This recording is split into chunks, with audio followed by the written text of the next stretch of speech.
Hello friends, आज के video में हम लोग जानेंगे एक मस्ट कॉमन जो प्रॉब्लम होती है लो बीपी का। ठीक है, इसमें इसके मेडिकल टर्म्स, काज, सिम्टम्स और होम रेमेडीज़ और फिर से मेडिसिन के बारे में पूरा कंप्लीट डिटेल जानेंगे।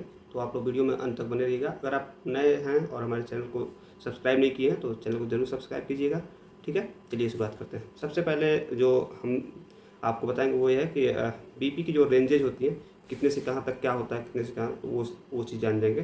तो पहली चीज़ ये होती है कि आप ये जानिए नॉर्मल बीपी क्या होता है। नॉर्मल बीपी जो होती है वो 120/80 होती है। ठीक है,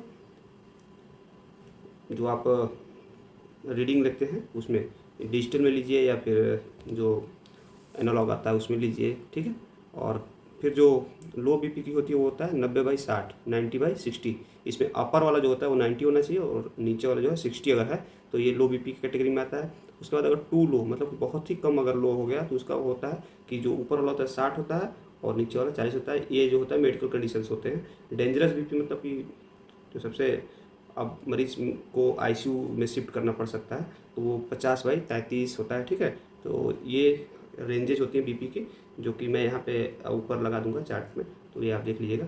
उसके बाद अब लो बीपी होता क्या है ये जान जाते हैं।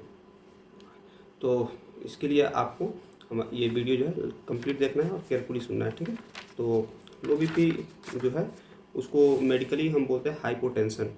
हाँ, तो हाई और इसको मेजर या डायग्नोज कैसे करते हैं, तो इसके लिए एक कप इस्तेमाल किया जाता है जो कि आपके बाजुओं में लगाया जाता है। वैसे तो अब एक डिजिटल आ गया है जो कि रिस्ट कप बोलते हैं, यहाँ पे बांध के भी उसको आप बीपी को मेजर कर सकते हैं। तो उसको जब मेजर किया जाता है उस डिवाइस को कहते हैं स्फैग्मो मैनोमीटर। ठीक है, स्फैग्मो मैनोमीटर जो कि डिजिटल भी आ गया है, एनालॉग भी आ गया है। उसके बाद जो ये होता है वो ये नहीं बता सकता, मतलब अगर मशीन से आप बीपी देख रहे हैं तो मशीन ही थोड़ी बताएगी कि आपका बीपी क्यों लो हुआ है। इसके लिए कुछ अलग अलग तरह के ट्रीटमेंट्स होते हैं, टेस्ट होते हैं सॉरी, और उसके बाद उसमें आप डायग्नोसिस बनाते हैं। तो स्पेशली जो डॉक्टर होते हैं वो डायग्नोसिस बनाते हैं, तो फिर वो पता कर लेते हैं कि लो बीपी क्या कारण है।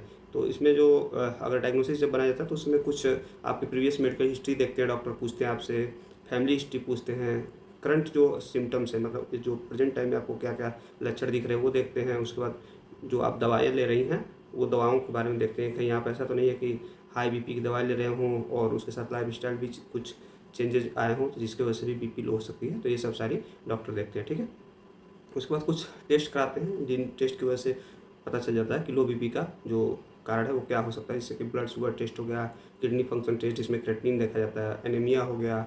उसके बाद आपको थायराइड प्रॉब्लम तो नहीं है उसके लिए टेस्ट कराते हैं। उसका हार्मोनल इम्बैलेंस जो है वो भी देखते हैं। अगर किडनी का कोई प्रॉब्लम दिखता है तो उसमें आपको यूरिन टेस्ट के लिए भी डॉक्टर आगे जा सकते हैं। ठीक है, ईसीजी भी करा के देखा जाता है, इमेजिंग टेस्ट भी होते हैं, टिल टेबल टेस्ट है।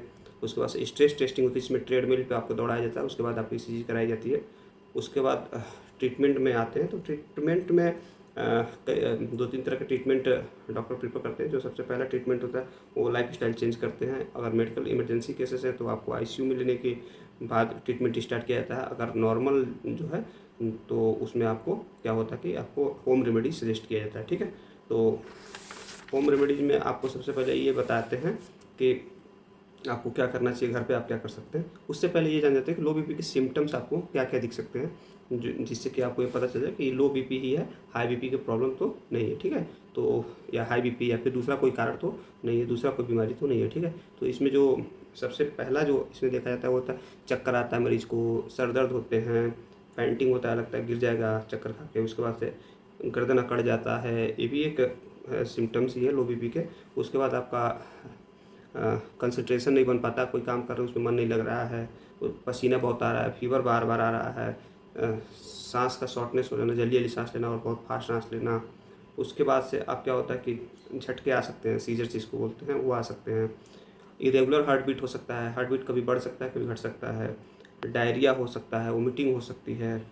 उसके बाद से प्यास बहुत लगना, फटीग होना मतलब कि थकान ज़्यादा महसूस करना, थका थका महसूस करना। डिप्रेशन में आदमी जा सकता है, डिप्रेशन जैसा फील हो सकता है, मतलब कहीं बैठा है तो उसको अच्छा नहीं लगेगा। ये सब सारी समस्याएं कुछ समय में कभी कभी तो ये भी हो सकता है कि आदमी बेहोश हो सकता है। ब्लड विजन होते हैं, मतलब कि आगे आंखों के आगे जो है धुंधला दिखना, ये सारी चीज़ें जो है ये सब सिम्टम्स होते हैं लो बीपी के। अब अगर आपने इतना देख लिया तो ये एक तरह से आपने डायग्नोसिस बना लिया कि इतनी प्रॉब्लम्स हो गई हैं, तो इसको अब आगे ट्रीटमेंट क्या देना है। तो होम रेमेडीज अगर आप घर पे अगर मरीज है तो उसको आप तुलसी के पत्ते दे सकते हैं चबाने के लिए, हेल्दी डाइट दे सकते हैं, एक्सरसाइज प्रेफर कर सकते हैं कि एक्सरसाइज करो, न्यूट्रिशन अच्छा न्यूट्रिशनल फूड दे सकते हैं, उसका योगा हो गया, इन सब चीज़ों से आप मतलब कि अपने बीपी को मेंटेन कर सकते हैं। उसके बाद अगर तत्काल में लो बीपी महसूस हो रहा है तो उसमें सबसे अच्छा होता है कि आप साल्ट जो होता है, साल्ट का सॉल्यूशन मतलब घोल लें पानी में और वो पिए, तो वो बहुत जल्दी से बीपी को राइज कर देता है, बढ़ा देता है। इसमें आप क्या बोलते हैं कि ORS का जो पैकेट आता है वो बढ़िया होता है, उसको आप पीना चाहिए। 1 लीटर पानी में जो आता है 21 ग्राम का आता है, वो सरकारी जो WHO के द्वारा होता है, तो उसको आप पी सकते हैं, ठीक है। उसके बाद आप कैरेट का जूस हो गया, कॉफ़ी हो गया, या फिर आप क्या बोलते हैं लेमन जूस हो गया, ये सब चीज़ें आप ले सकते हैं लो बीपी को मैनेज करने के लिए। अब आते हैं कि इनमें लो बीपी को मैनेज करने के लिए मेडिसिन क्या क्या चलाई जाती है। तो मेडिसिन जो होती है वो कंडीशंस को देख के चलाई जाती हैं। जैसे कि इसमें एक स्टेरॉइड चला जाता है जो कि बहुत फेमस है, फ्लूडोकॉर्टिसोन, जो कि 0.1 mg में आता है, या फिर ये कहें कि 100 mcg माइक्रोग्राम में आता है, ठीक है।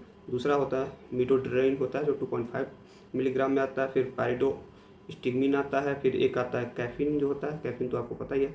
उसके बाद इंजेक्शन आते हैं एरिथ्रोपोइटिन के, तो वो जो होता है वो प्री फिल्ड सिरिंज में आते हैं, उनको भी लगाया जाता है। वो स्पेशली वो आरबीसी को बढ़ाने के लिए होते हैं, जिससे क्या होता है कि आपका अल्टीमेटली जो बीपी है वो भी राइज हो जाता है। तो इसको हम थोड़ा सा डिटेल में जान जाते हैं कि ये मेडिकेशन काम कैसे करते हैं और क्या होते हैं। तो जो फ्लूड्रोकार्टिसोन होता है ये क्या होता है, लो बीपी को मेंटेन करने के लिए होता है, मतलब लो बीपी को हाई बीपी में चेंज करिए। तब होता है कि जब आदमी अगर खड़ा है स्टैंडिंग पोजीशन में, उसकी बीपी लो हो रही है, तो उस कंडीशन के लिए ये प्रेफर किया जाता है। इस कंडीशन में डॉक्टर आपको टाइट सॉक भी वो करते हैं, प्रिस्क्राइब करते हैं, मतलब सजेस्ट करते हैं कि आप टाइट अगर सॉक पहनते हैं पैरों में, तो उससे क्या होता है नीचे का प्रेशर मेंटेन रहता है, मतलब नीचे से ऊपर ब्लड की फ्लो अच्छा रहता है। उसके बाद ये जो फ्लूडोकॉर्टिसोन होता है ये क्या करता है कि हमारे सोडियम और फ्लूइड्स का जो अमाउंट होता है बॉडी में, उसको अच्छे से मेंटेन करता है, और ये दिन में एक बार ही प्रिस्क्राइब किया जाता है। और इसका जो एक और चीज़ होता है वो क्या होता है कि ये ब्लड वॉल्यूम को बूस्ट करता है बॉडी में, ठीक है, ब्लड वेसल्स को बूस्ट करता है। और जो नेक्स्ट मेडिसिन है वो है मीटोड्रीन, जो कि वो भी लो बीपी की मेडिसिन प्रेफर की जाती है, और बहुत लोग इसको अच्छा यूज़ करते हैं। ये स्पेशली कब यूज़ किया जाता है, जो क्रॉनिक आर्थो स्टैटिक हाइपोटेंशन की प्रॉब्लम होती है उस समय इसको यूज़ करता है। ये क्या करता है कि जो ब्लड वेसल्स हैं उनके एक्सपेंशंस को रोक देता है। अगर यूँ मानिए कि जैसे कि अगर आपके पास पाइप है और नल से आप पानी छोड़ रहे हैं, तो वो अगर मान लीजिए इतनी मोटी पाइप है तो उसको ऐसे खुला छोड़ा हुआ है तो पानी बहुत स्लो गिरेगा, तो उसमें प्रेशर कम लगेगा। लेकिन आप जैसे ही मुंह पे उसको आपने ऐसे दबा दिया, ऐसे दबाया, तो वो प्रेशर तेज पड़ता है और पानी दूर जाके गिरती है। वही काम ये करता है। ये क्या करता है, ब्लड वेसल्स के जो डायलेशन होता है उनको रोक देता है, जिससे क्या होता है बीपी ऑटोमेटिक राइज कर जाती है। दूसरा पाइडोस्टिमिन होता है, ये मसल स्ट्रेंथ को स्ट्रॉन्ग करता है, और जो भी पेशेंट होते हैं मोस्टली जो माइस्थीनिया ग्रेविस के पेशेंट होते हैं उनमें इसका प्रयोग किया जाता है। उनमें क्या होता है कि ये नेचुरल सब्सटेंस होता है एसिटाइल कोलिन जो होता है उसको बढ़ा देता है, जिससे क्या होता है कि